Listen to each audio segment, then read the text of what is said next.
Hello and welcome to another episode of When Life Hands You Lemons.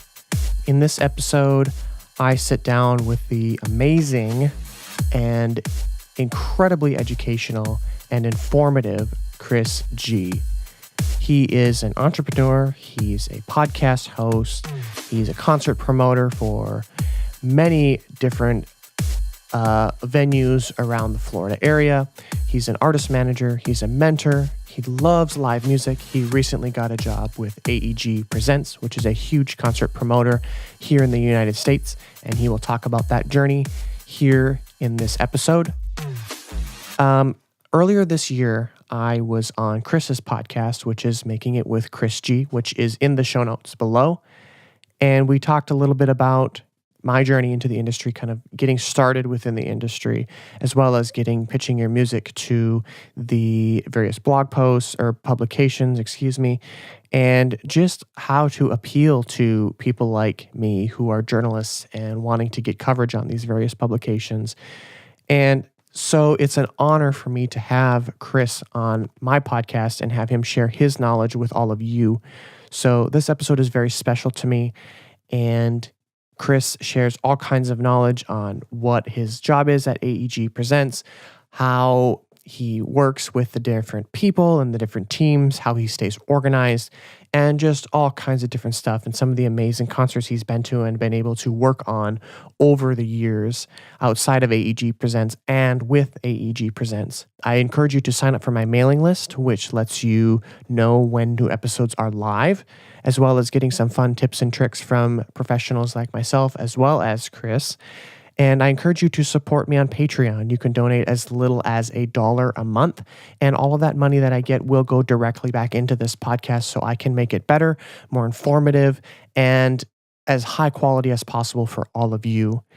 You can also rate me on Apple Podcasts or wherever you decide to listen to your podcast. It greatly helps out the show be discovered by industry professionals like you and burgeoning industry professionals. And I really appreciate that. It greatly helps the podcast. Lastly, there is a guest request form that you can fill out. You can also send me an email, which is in the show notes below, with a potential guest for the show. So if you or somebody you know would be a great guest for the show, please fill that out or send me an email, and I will be in touch with you about that. So without continuous rambling and any more shameless plugs, here is my conversation with the amazingly talented and incredibly knowledgeable and informative Chris G. Chris, why don't you tell us a little bit about yourself, where you came up growing up with music, how you got into music, what kind of keeps you going, what inspires you, all that kind of fun stuff. So going way back, huh? So when I got inspired by music, I think I always remember loving music, since my first memories. It was hanging out with my brother and his friends. My brother's about 8 years older than I, and they were big into music. They were going to concerts all the time, and I was, looked up to my older brother and thought it was awesome that he was going to all these fun concerts, and bands like Metallica, Guns N' Roses, AC/DC, 70s and 80s rock and roll and metal, and that's what I grew up on. So ever since I was 4 years old, one of my earliest memories was going to listening to music, and as soon as I started getting an allowance, I started buying CDs. The first 2 CDs I ever bought shows you how crazy my music taste is. It was Michael Jackson's Bad and Nirvana Nevermind. Great. And everything in between. And when I was 10, I went to my first big concert, Guns N' Roses, in the Frankfurt Soccer Stadium. I grew up in Germany, and I was hooked. I wanted to start a band then, and I have a bunch of pictures of me as a little kid with pretending that baseball bats and tennis rackets or guitars with our friends. So we'd have a fake practice. We literally play music for 3 hours. We make a bunch of mixtapes, and after each, when side A would be done, we would take a break and a set break, and then start the next set after we ate some food and got water. But we just literally fake pretend we're playing a concert because we just didn't have instruments. We just had baseball bats and tennis rackets, and we made a drum set out of a bunch of boxes and stuff. It's funny, I haven't told that story in a while. But that's when it started. But I never thought that a career in music is something that is like real, especially growing up in Germany. So when I moved here, my thought process, I was going to go to medical school and become a doctor, make my parents proud. And then in the pre-med journey, I went to UCF. I was the director of hunger and homelessness, and I wanted to put on a concert for charity and raise some money for homelessness. And I was like, before I go to med school, I want to do this concert thing one time. I was going to shows, like my best friend and I at the time, we would try to break our record every month of how many concerts we can go to. And we went to 21 concerts in 1 month. And through doing that, we met a lot of local bands, which is why I always say go see shows, meet people, make stuff, because we were meeting all the bands. And when I put my first festival on at UCF, all the bands, the local bands played for free because they knew me from going to all their shows and buying CDs, buying shirts. So it was pretty easy to put the first concert on. And after that, I got hooked. And the rest is history after that. The rest is history. Okay, that's kind of an interesting story. So I remember when I was younger too that I went to, I believe it was Green Day, Nice, back from where it was a great concert. The pyrotechnics were incredible. And I went with my mom, my aunt, and a good friend of mine at the time. And I remember coming home and I was like so inspired. And I've been playing piano for 14 years, and I just wanted to learn guitar. I wanted to learn drums, and I wanted to start a band, and I wanted to be Green Day. I wanted to be performing because it was so moving to me. I'll always remember that concert. And to this day, I still love Green Day. I mean, who doesn't? They're great, awesome. very talented band. They're one of the greats. But I think we all kind of go to, especially when we're younger, we go to the concerts and we kind of like, oh, I want to be in a band. I want to do this and do that because it's just such a moving experience. So when did you come over from Germany to the United States? How old were you? I was 12. It was in 1994. Okay, and what was it like kind of growing up there, from what you can remember, growing up in like a kind of a musical climate, things like that? What was it like? Like, you were into music at that time, correct? Oh, yeah. Yeah. So what was it like kind of growing up? Did you have a passion to go into music, or was that kind of your medical, kind of thinking medical then?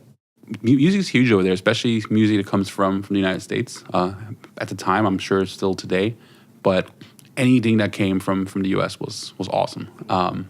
Like if we go to the local music store and you see all the CDs, I think 80% of the CDs out there were American bands and musicians, and not so many German or European musicians. And then, but like in the mid '90s was also, or the early '90s was also when like techno started becoming really big in electronic music, especially over there because they had the Love Parade, which is one of the biggest electronic festivals probably in history. They would get like 1 million people showing up for Love Parade every year in Berlin. So that started happening right when I was young. So yeah, music always had a giant influence on me. But like I said, I didn't know that it's something I could get a career in. I did have a brief stint of trying to start a band in high school where I played guitar and put a band together. But once we all graduated high school and went to college, it was time to get a real job, at least at the time. And were your parents kind of supportive of these musical endeavors of yours and family? Not at all. Not at all? I mean, I have supportive parents. They're the best, but they were kind of always waiting, and I think still to this day, waiting for me to get a real job and go back to school. Because they're coming from my mom's from Germany, my dad's from Peru, and education's really big over there. And so I wanted to definitely make sure I finished my bachelor's degree to make them proud. And recently, last year, I finished my master's degree, but it was in entertainment business, so that made them super proud. And I think now they see that a career in the entertainment industry is a real career, and you can actually make money being in the entertainment industry and have health insurance and all that. But it took some time for them to see that because definitely went through a lot of rough patches and ups and downs with moments where I had no health insurance and moments where I didn't know I was going to get a paycheck or anything. So for a while, they were waiting for me to get a real job. It's a struggle, and I know a lot of parents, especially not mine because mine are particularly, they're very supportive, but I know a lot of families and parents of kids that are wanting to pursue a career in the music industry. They're kind of skeptical of it. So what are some things that you kind of did or done to kind of help them see that there is a career here? Or what are some things, tips and tricks that you can kind of give to somebody that is kind of in that situation? They're younger, they really want to pursue a career in the music industry, entertainment industry, and kind of help their parents. Like, yeah, there is money, there is a career in this. So luckily these days there's more opportunity than ever in the music industry, and I think there's more awareness around it.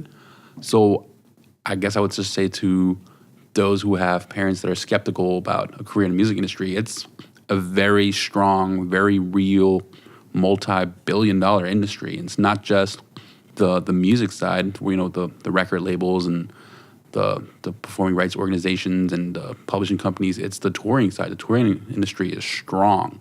It's almost as strong as the record industry. There's billions of dollars being made from ticket sales, and it's going up every year. I think this in 2017 was up 15% from the previous year. And if you kind of look at the trend, it's gone up every single year since I think 1998. There might have been 1 year in the mid 2000s where there was like a little bit of a dip, but the revenue of the touring industry has gone up every year, and there's more tours than ever before too, because it's no longer just music that's touring. It's podcasters are touring, comedians, speakers, YouTubers, social media influencers. It's wild, like how many different types of talent is touring right now. So the touring industry is very strong, and there's a lot of big companies out there now that offer health insurance and benefits and everything. So it's a very real industry when you can have a very real career in these days, and it's stronger than ever, which I think is encouraging. And you mentioned touring, and that's something a lot of people don't understand is touring is very big. It's huge, but a lot of people think that the money is in making the music. Granted, you have to make music to tour, to promote. So when it comes to touring, what are some things that kind of come along with touring? Like with touring, you almost have to have merch, correct? And merch is also a huge thing. So we're talking about on the artist side? Well, artist side and kind of anything, really. The production side, it can be any side, but just touring in general, it's kind of an umbrella term. It really is. So what are some things that kind of factor into the touring that can make a lot of money? Where you can make money as a career, as a living? As a career, or what are some things that why artists should tour, or why people should tour? Why should you consider going into touring, especially if you're trying to get in? Well, artists are touring more than ever because that's where most of their money is made. For those that are signed on a label, if you're on a label, you're probably giving up a lot of your profits. You're probably giving up a lot of your most of your money from the music on the label because they're giving you a big advance to fund your recording process, to fund your touring, and then also for you to have kind of a salary. And that's about all you will ever make again, unless you pay that advance back and sell millions of records, which a lot of bands aren't doing these days. It's pretty sad that these days you only have to sell, I think it's like 2,000 CDs and you're in a Billboard 200. It's not a lot, where before you needed to sell tens of thousands to be in a Billboard 200. So artists are touring because that's where most of their money is made these days. It's unless you're a songwriter and you're making a lot of money from publishing and from licensing, most of the money's on touring, especially for the musicians. You're getting paid to play the shows. Whether you're a hired musician or you're part of the band, you're making your money there. You're making money from merch. You're making money on sponsorships. There's a lot more revenue there from touring. And because the touring industry is so strong, there is a lot more opportunity to tour and a lot more places to play. And especially with companies like Live Nation or AEG, both those companies are always looking for new areas to develop, like new markets to develop where artists can go and tour. They're very aggressive on going to non-traditional markets and building those up. So there's more places to play than ever. And I mean, unfortunately for the ticket buyer, ticket prices are going up all the time, which obviously brings more money to the table to everyone involved putting those tours together. Does that kind of answer the question? Yeah, that's really good. So what are you recently got a job with AEG Presents, AEG Presents, and you're a production manager, correct? Yeah. And what is that role? Can you tell us a little bit about that role? So as a production manager, you have the talent buyers who are negotiating with the agents and are booking the shows. And then after the shows are booked, it gets handed off to the marketers, and then they start promoting the show and doing all the marketing for it. And then about a month out from each show, it gets handed off to the production managers. And we're like the day of show promoter rep. So we get a set of shows assigned to us, and then we reach out from about a month out, sometimes 2 weeks out, to their tour managers, to their production managers, and we're trying to start figuring out all the details for a show. And for AEG, it could be anywhere from like a small club that holds 400 people to theaters, to amphitheaters, to arenas, stadiums, and even festivals. And we basically, depending on what each venue offers, what facilities they have available, depends on how much we need to do as production managers. So, for example, we'll reach out to the artists, figure out all their needs, what time are they loading in, how many trucks are they coming with, how many buses are they coming with, how many people are in their crew, how early they're getting there, do they need breakfast, lunch, and dinner, is it just lunch and dinner, or are we doing just buyouts, so instead of having a caterer, we just give them cash and send a runner around, so a person that just gets orders and like runs to restaurants and picks stuff up for them. We go over security needs, over meet and greets, if they have any meet and greets, finding a meet and greet location. And then depending on what the venue offers, I mean, some venues, I'm hiring the security, I'm hiring the box office people, I'm sometimes bringing in fencing and portal potties, like whatever it takes to make that event run. Someone's in charge or overseeing the entire production of that day, from the fans walking into the building to the bands coming in backstage. We hire the local crew. If it's a bigger show, we try to figure out if the band is bringing in production, like are they bringing in their own PA, if they're bringing in their own lighting, and if not, then we need to figure out what they need, and then we bring that stuff in as well. So I hire production companies and lighting companies to bring all of that in. I do all the settlements with the artists, so I'm collecting bills throughout the day and putting that all together in a nice packet. If it's a club show, it's literally like maybe 5 pages that I'm handing to the tour manager at the end of the day. And if it's an amphitheater show, I'm literally handing them a 200-page book full of bills and backup. And they go through that, and they make sure that all the numbers are right and they look good. They might challenge you on numbers, and especially if the band isn't in points. So what that means is if the show is close to sold out or sold out, they have an opportunity to make more money. So if they're in that bonus range, of course they're going to check every single bill, because if they find $100 or $500 that we can cut off the settlement, then obviously that's money in the artist's pocket. So I'm basically dealing with the artist reps.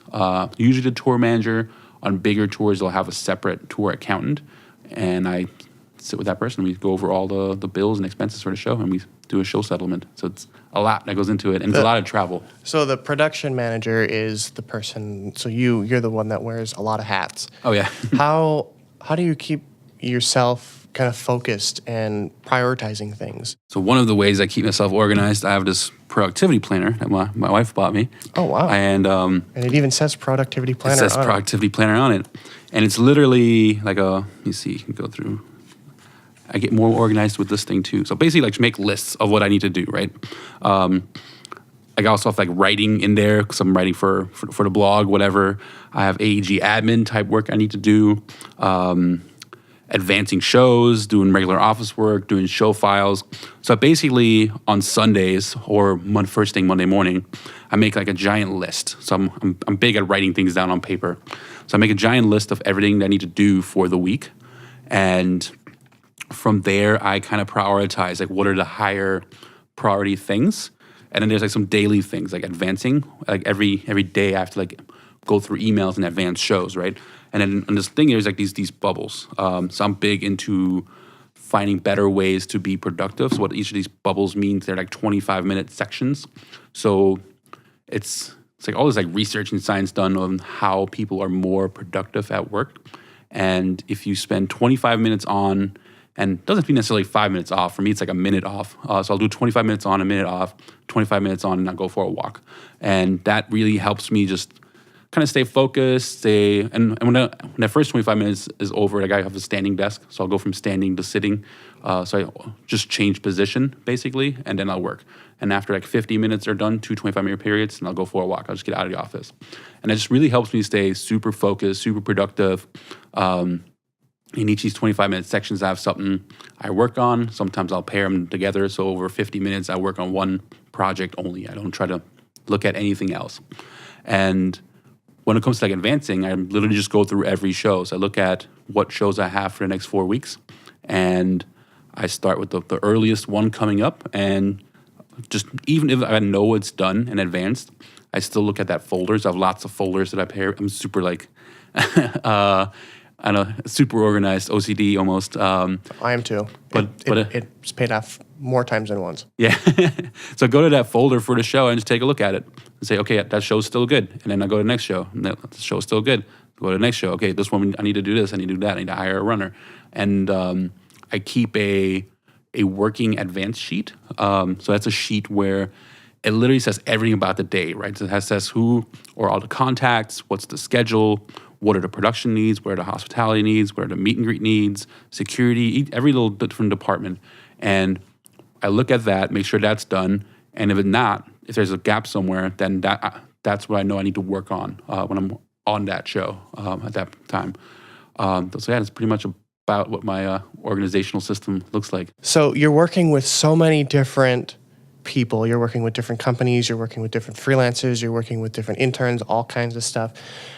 Where are you going to look for these people to hire runners, to hire these security teams? Are there like go-to companies that you go to? Or are you always like putting up a sheet like, hey, we need this? Or is there like a list of people that AEG has provided you with? Or is it kind of upon your own recognizance and your own research?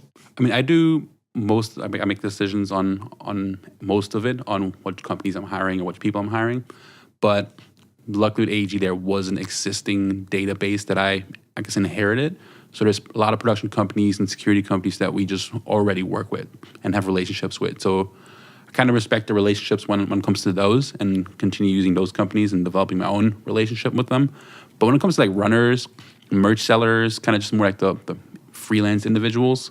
So I teach still to this day. So I used to teach at Full Sail in Orlando. Now I teach at FIU in Miami, just adjunct online because I wouldn't be able to teach full-time and do this. But it's just online teaching.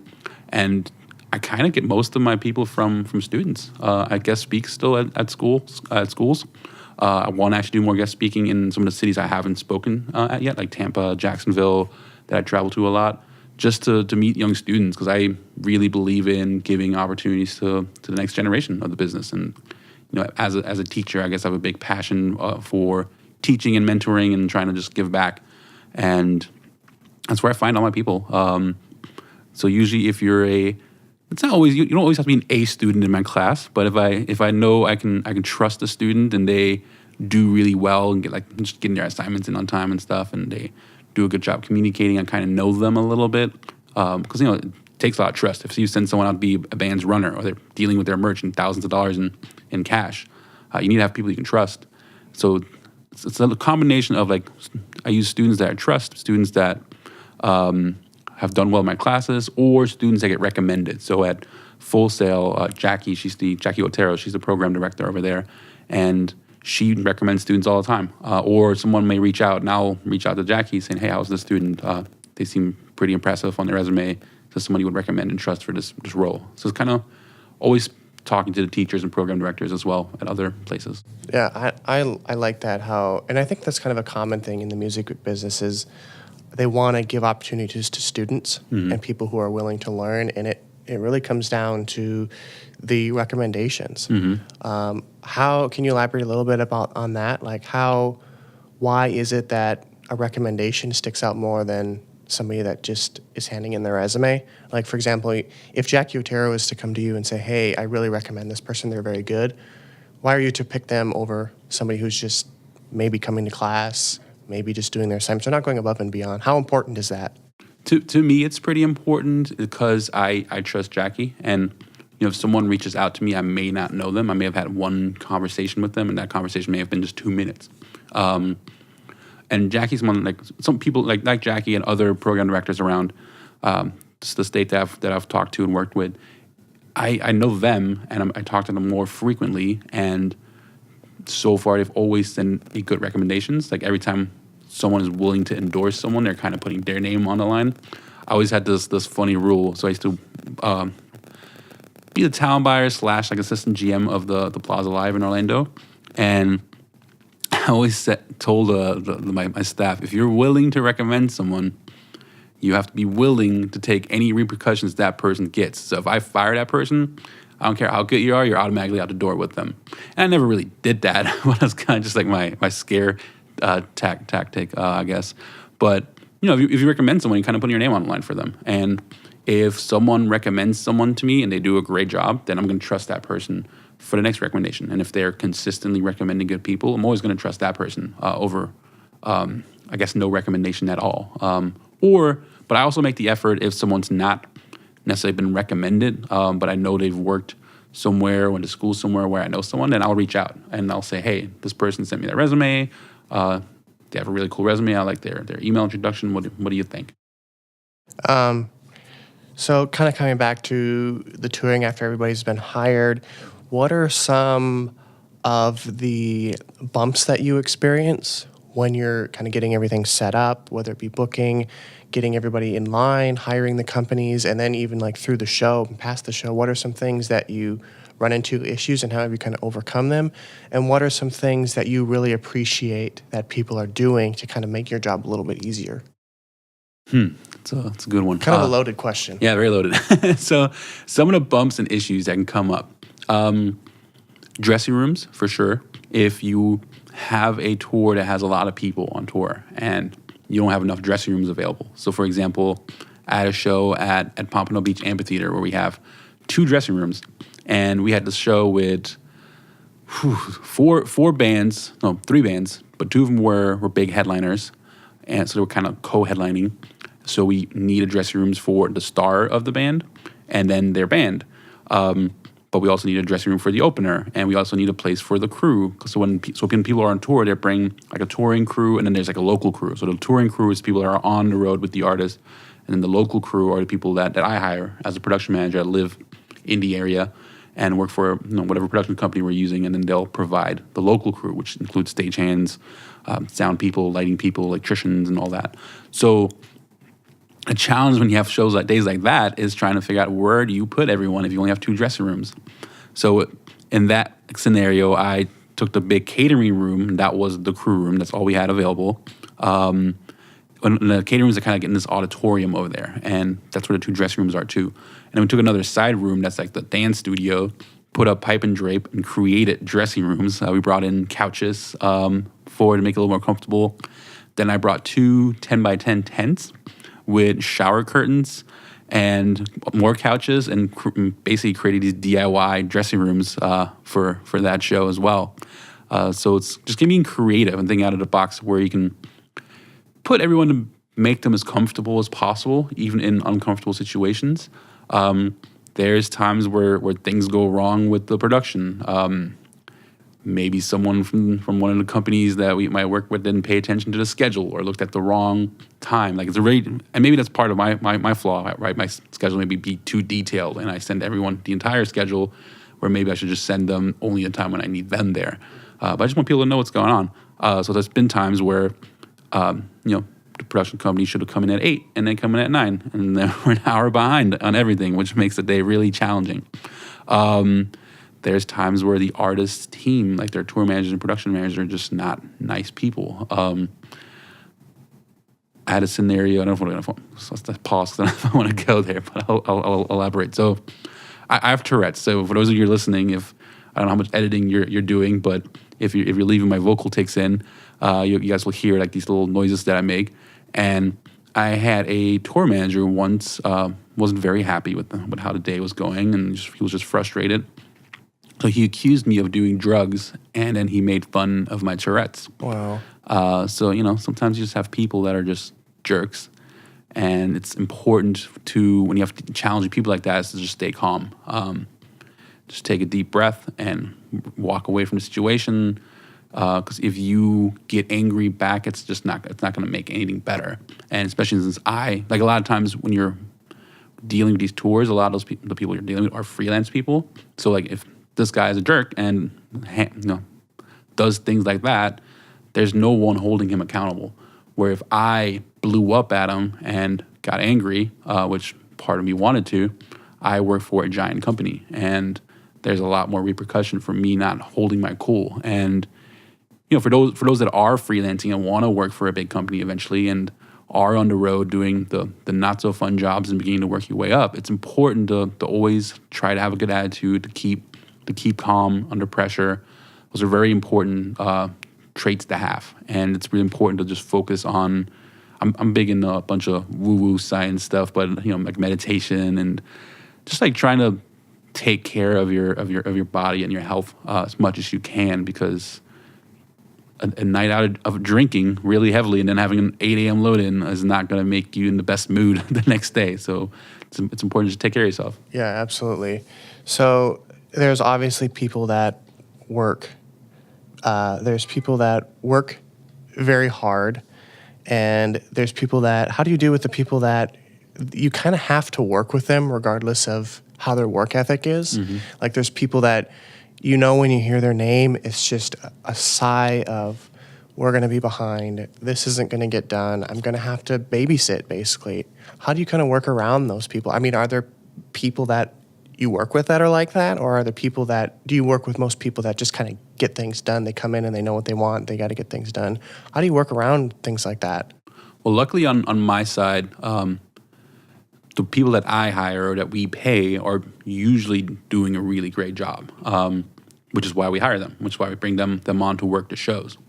Now, whatever comes into your building as far as like the tour goes, if those people are challenging to work with, I guess my biggest thing I always do is I look at the clock and I say at midnight they're out in their bus and their trucks, and I'll never have to see them again. Mm-hmm. That's kind of my mentality on that. So again, staying patient and calm. And of course, even on your own crew, you might sometimes have people that are not as productive or don't work as hard.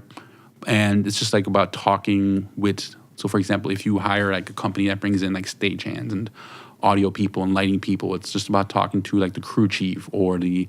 I'm trying to think of the union term. So it's to be a crew chief or a steward. And then they're the people that kind of in charge of the crew. And you kind of just talk to them and say, hey, like, I think this person's not doing a good job. They need to pick it up. So they'll usually talk to them. And if it still is not working, a lot of times like your best people are the ones that you have all day. So these are your audio people. Those are your lighting people.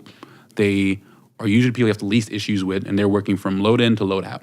And then you have your crew that's only there for load in and only there for load out. So if someone is not really doing a good job or doesn't have the right attitude on the load in, they won't come back at night for the load out. They'll probably be replaced. And that's the crew chief or the union steward.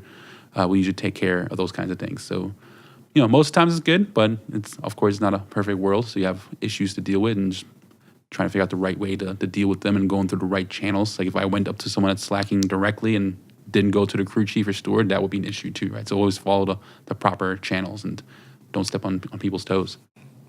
What is, you travel a lot and you've worked a lot of different shows, and I'm assuming a lot of different genres. Is there a specific genre that you work with, or is it just kind of a little bit of everything? A little bit of everything. I'll pull up my calendar. I'll show you a sample of what my upcoming. And while you're doing that, what are some of your favorite genres to work with, or what are some places you've been and you've had just a blast, and why was it fun, or what made it so memorable for you? My favorite genres to work with are, I love comedy shows. Or even an artist, a favorite show you've been to. Okay. My favorite genres to work with are definitely comedy shows because they're fun and easy. Mm-hmm. It's not a lot going on. Mm-hmm. I also really enjoy just rock shows, reggae shows. That's kind of what I grew up on listening to. I appreciate really good singer-songwriters. I just love music in general, so I appreciate most of the shows and genres I work with. Some of my favorites, I worked with the comedian Hasan Minhaj. I don't know if you know him. He's on a Daily Show with Trevor Noah. I think he's left the Daily Show, but he has like his own Netflix specials, and he was just a really nice, down-to-earth guy. It's really cool when you have a show and it's sold out in advance, and the artist is just super genuine, super and sometimes they're they're to themselves, and it's okay. They're trying to get in their own headspace, or maybe they're a little more introverted. But it is nice when the artist kind of acknowledges the people like working backstage and behind the scenes, and they make an extra effort to come and talk to you, to thank you. So it's really nice, and it shows like that they just get it, and they appreciate everyone that's part of it. And I think artists like that, it makes the promoters and the people behind the scenes, it makes them want to work harder for those artists too. So that was a really fun show. I really enjoyed Alice Cooper. That was awesome, especially since I've never seen him live before. I call it rock and roll theater. Such a cool show. Yanni, surprisingly, was awesome.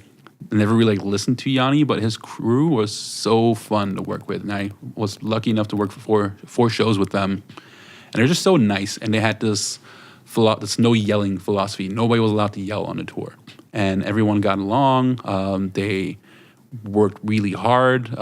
They were nice to the local crews, and they took really well care of them. So that was a really fun one. Harry Connick Jr. was awesome. I would love to see him live. He's so good. And I got lucky. I got to do 2 shows with him. And what was awesome about him was he was just hanging out all day, like backstage, like in the catering room. Like instead of like being in his own dressing room and being to himself, he was just an entire day almost in the catering room and just like shooting the breeze with his band and with the crew there, and just a normal person. And that's exactly how, when I see him perform live and when I see him in interviews and doing talk shows, that's how I pictured him. Yeah. Is like to be that kind of person, not very stuck up, just kind of interacting with everybody and joking around, having a good time. Yeah. And he's such a talented guy. Oh. So he's so talented. Every one hell of a voice too. Every limb on his body is an instrument. It's crazy. He's so talented. And then so those are from the artist side, and then some favorite venues. I love just old historic theaters. So I've done shows at like the Olympia Theater in Miami, the Tampa Theater in Tampa, the Florida Theater in Jacksonville, the Lucas Theater in Savannah. Like those are just older historic buildings, and they just have like a really cool like vibe, and how their architecture is really awesome. Obviously, I'm wearing the St. Augustine Amphitheater shirt, and I posted the picture actually on Instagram today with me wearing that, and I was like, I need a new shirt, and one of the GM over there commented, it's like, that's the only shirt you need. But I love that place because I just call it Disney for concerts. They just do a really awesome job going the extra mile that everyone, from the artist experience to the promoter experience to the people like buying tickets and walking in, have an awesome experience. I feel like the reason I call it Disney for concerts because it's almost like every little square inch of that like facility they've thought about, just from like the nature and greenery in it, this cool little like deck they build out front where people can come in early and kind of listen to music out there and just drink beer and not have to like worry about waiting in lines. It's laid out really well. You maybe could use some more dressing rooms, but their dressing room spaces are nice. They're comfortable. They're clean. Their catering room looks like you're in like a cool like little restaurant. Just very like a comfortable, fun place to work. So yeah, I think that's what makes a difference when it comes to like venues that go the extra mile. And that's not the only one. There's other cool venues that do a really great job going the extra mile all the time. And does it help when, like, I'm sure it does, but does it help when you get to a venue or you're going to a venue, know that it's super old and it's just the vibe in there is super cool? Does that help with you kind of with the creative juices and with the workflow and everything? Does it kind of make things easier for you? Sometimes. I mean, or even like the crew that you're working with? It makes it easier with the people that I'm working with because I know what I'm to expect, like who I'm working with that day. But sometimes the older historic theaters have some more challenges. For example, like when it comes to like things like rigging things, right? So you can't rig a whole lot of weight to their grid, or they don't have a lot of opportunity to rig things. So like sometimes artists will come in, they're bringing these big LED walls, they're bringing all kinds of lighting that needs to get rigged. And some of the older spaces, it's a little more challenging to do rigging. A lot of them are like in downtown areas. So parking is always a challenge, especially if you're coming with 2 semi-trucks and 2 tour buses. So you have to get a little more creative. But I think it's fun. And I think the bands know what they're getting into. As long as a production manager, I'm doing a good job setting the expectation. And that's when sometimes I might be a little more daunting. I try to make it sound as bad as possible. And so when they come in, they're like, oh, it's not that bad. But I just try to like express that it's going to be challenging, and everybody's going to have to like step up a little more when a parking situation is not the most ideal, or there's no loading dock and we have to like bring a forklift in to get everything off the truck. So yeah, I don't know if that answered the question. Yeah, that did. It's kind of cool because I can imagine you go to a venue and you're just like, you walk in and you're just like, wow, this is going to be so much fun to work on. Yeah. And once they get everything rigged, the lighting is going to look so cool. So once you get everything loaded in and everything is ready to go, what's a production that you saw and you've experienced that, whether it be one that you've worked on or maybe even just saw as a fan, one that just kind of blew your mind and be like, wow. Do you get inspiration from those as well as just being wowed away? Do you get inspiration from like, I want to try this, or let's try this, or I never thought of it like that? What's a show that kind of blew you away? What was it about it that blew you away? Yeah, the cool thing is about like teaching and also like podcasting. It's awesome. You see great productions, and I mentor a couple of artists, so it's you find a lot of inspiration from what some of the artists are doing out there, and even what some artists are doing on like a low budget, just to make the show a little bit more special. I love when artists go the extra mile, just to bring a little production in. It's cool when you see a show and the artist doesn't need anything and they can blow the audience away just on their own. They have them in the palm of their hand. But it's also nice when you bring in a little bit of extra production and you make the extra effort to make your show, I guess, look cooler.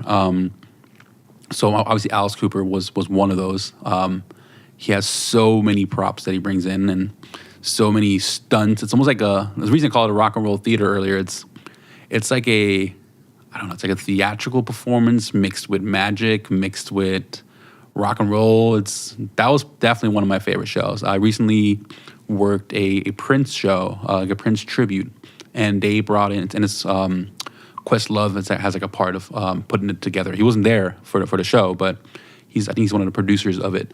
And we had a 27-piece orchestra playing the music of Prince. They brought in these LED screens and really deep into Prince archives of like getting these really cool, old school, almost like never seen before like videos of Prince that were like played as clips in between songs. They had this like really cool like Prince chandelier hanging from the grid.